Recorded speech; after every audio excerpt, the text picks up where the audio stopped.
les bibliothécaires, si vous voulez un peu de surnaturel, vous êtes sur la bonne vidéo. Surtout, n'oubliez pas de vous abonner, cliquez sur la cloche et laissez un petit like sur la vidéo. Ça fait toujours plaisir. Et maintenant, ouvrez bien vos oreilles. Alors, le nom utilisé dans cette vidéo a été changé. Elle n'a pas voulu donner sa véritable identité. Donc, pour tout ce que je vais vous raconter, la personne s'appelle Charlotte Brown. Charlotte Brown affirme avoir été enlevée 2 fois. Une fois alors qu'elle avait presque 9 ans et une autre quand on en avait 15. Elle va raconter à Peter Grovsky de la CBC comment des extraterrestres de 4 pieds 6 pouces ont inséré une sonde en forme d'aiguille dans son abdomen et un dispositif de suivi en forme de bavure dans sa narine. Charlotte Brown n'est pas son vrai nom, comme je vous le disais.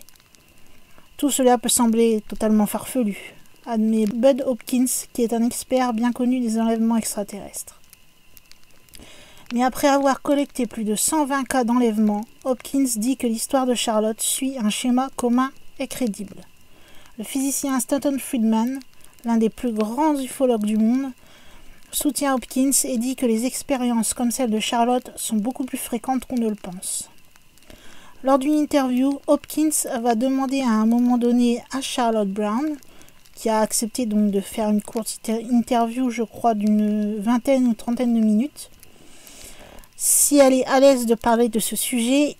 Elle répondra que oui, mais le ton qu'elle utilise pour lui répondre montre qu'elle n'est pas à l'aise du tout avec le sujet. Dans son témoignage, donc dans l'interview, elle va aussi mentionner donc avoir été grattée sur son bras et avoir subi une incision à sa jambe.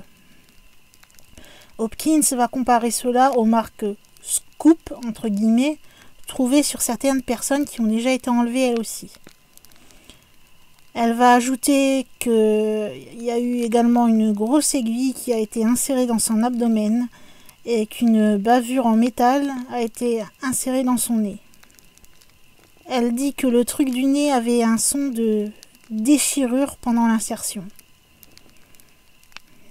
Et elle aurait, soi-disant, quelques années plus tard, eu un éternuement qui aurait fait que le truc du nez, comme elle dit, se serait parti en fait, et qu'elle l'aurait gardé. Mais depuis, malheureusement, elle ne sait pas comment il a disparu. Friedman pense alors que l'objet dans son nez était une sorte de dispositif de suivi, ou un enregistreur de données possiblement.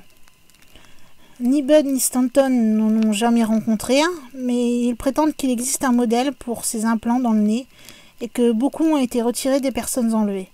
Ils suggèrent également que ces objets pourraient influencer le cerveau lui-même. Hopkins va parler également d'un officier de l'armée qui a été enlevé et dont la force physique a été contrée d'une manière ou d'une autre lors de son enlèvement.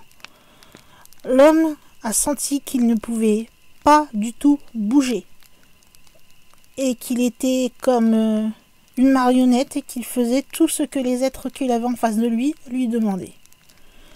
Friedman signale également un manque de rapport sur la question des enlèvements.